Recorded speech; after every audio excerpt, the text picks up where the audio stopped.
प्रिय श्रोता बंधु प्रिय दर्शक बंधु आपण मानक मोर शुभेच्छा भरा नमस्कार।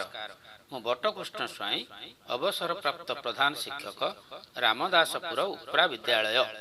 मु आज आपण मानक सम्मुखरे जड़े अम्लान प्रतिभा तथा सारस्वत साधक और विख्यात कवि संपर्क रे आलोचना करने को जाउछि। से होउछंती अविभक्त कटक जिला तथा वर्तमान जाजपुर जिला बरी ब्लॉक अंतर्गत बालिया गाँ कूल को मंडन करिथिबा विदग्ध कवि अभिमन्यु सामंत सिंहार।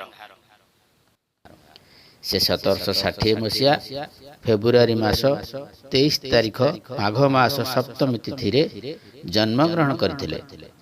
तांको पितांक नाम थिला इंद्रजित सामंत सिंहार और मातांक नाम थिला तुलसी देवी। आउ तांको बाल्य गुरुंक नाम थिला सदानंद ब्रह्म। से थिले जणे जमीदार वंशीय। से पद पदवी को त्याग करी निजर सारस्वत साधना जारी रखिथिले। एहा तांको बाल्य कालरु जणा पड़िथिला।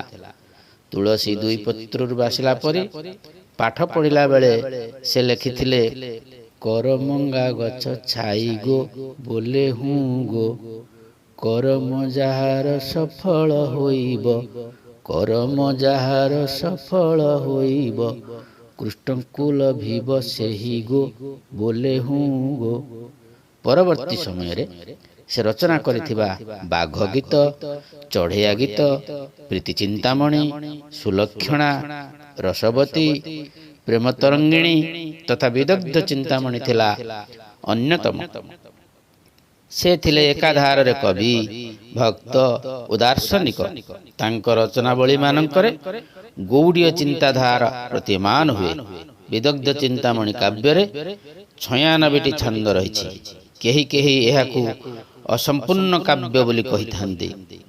तांकर प्रथम छंद थिला अप्राकृत प्रेम मूर्ति जय राधा हरि अव्यक्त लीला को व्यक्त करवतरी। से थिले रीतियुगीय कवि। विदग्ध चिंतामणि रे मुख्यतः कृष्णଙ୍କ बाल्यलीला, राधाଙ୍କ जन्म वृत्तांत, माँ जशोदा आउ कृष्णଙ୍କ वात्सल्य ममता, राधा कृष्णଙ୍କ प्रेम तत्व तथा वृंदावन लीला प्रसंग वर्णित होइछि। अभिमन्यु थिले केन्द्रापड़ा जिलार क्षत्रिय वंशज।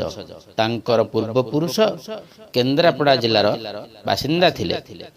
विदग्ध चिंतामणि काव्य रचना हेबार एक कहानी रहिछि। केन्द्रापड़ा निवासी विमला देवी सह तांकर विवाह होइथिला। कथा छଳରେ थरे अभिमन्यु तांक पत्नी विमला देवी को कहिले जणे स्वामी देहांत परे स्त्री कौन करिव। संगे संगे पत्नी विमला देवी कहिथिले पत्नी स्वामी विरह रे संगे संगे प्राण त्याग करिव।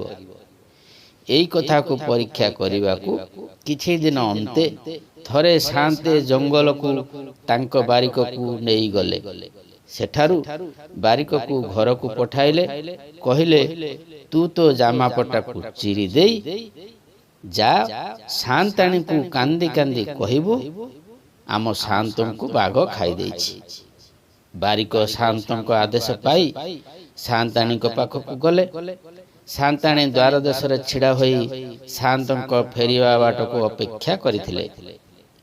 शांतों को कहवा अनुसार बारिक कांदी कांदी शांताणी को कहिले मा मा शांतों को बाघ खाई गला। शांताणी 3 थर पचारिले यह कौन सत्य। बारिक डरे मरे हाँ बोली कही चलिला। तापरे शांत आसी पहुंची गले। विमला देवी को छिड़ा होइथिबार देखि तांको बाहु को धरी हलै देले। हेले आउ शांताणी को पिंडरे प्राण नथिला। विमला देवी माटी रे कचाड़ होई पड़िले।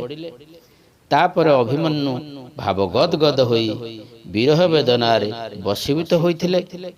परम पूजनिया सती साध्वी और मोहनिया नारी सतीत्व से अभिभूत हो जाइथिले। आ सेई ठारू आरंभ हला तांकर विदग्ध चिंतामणिर रचना। ଏହି ମହାନ ଦାର୍ଶନିକ ସାଧକ କବି 1806 ମସିହାରେ ଦେହାନ୍ତ ହୋଇଥିଲା। ତାଙ୍କର ଆତ୍ମା ପଞ୍ଚଭୂତରେ ଲୀନ ହୋଇଥିଲା। ଆଜି ଆପଣମାନଙ୍କ ଆଗରେ ମୁଁ ଯେଉଁ ପ୍ରସଙ୍ଗଟି ଅବତାରଣା କଲି ତାହା ଆପଣଙ୍କୁ ଯଦି ଭଲ ଲାଗିଥାଏ ତାହେଲେ ମୋ ଚ୍ୟାନେଲ ବଟକୃଷ୍ଣ ସ୍ୱାଇଁ ୟୁଟ୍ୟୁବରେ ଆପଣମାନେ ସବସ୍କ୍ରାଇବ୍ କରିବାକୁ ଏବଂ ଲାଇକ୍ କରିବାକୁ ଅନୁରୋଧ। ପରବର୍ତ୍ତୀ ସମୟରେ ଆଉ ଜଣେ ମହାପୁରୁଷଙ୍କର କାହାଣୀକୁ ନେଇ ମୁଁ ଆସିବି। ସେତେବେଳେ ପର୍ଯ୍ୟନ୍ତ ରହିଲି। ଜୟ ଜଗନ୍ନାଥ, ଜୟ ଜଗନ୍ନାଥ, ଜୟ ଜଗନ୍ନାଥ। ବନ୍ଦେ ଉତ୍କଳ ଜନନୀ।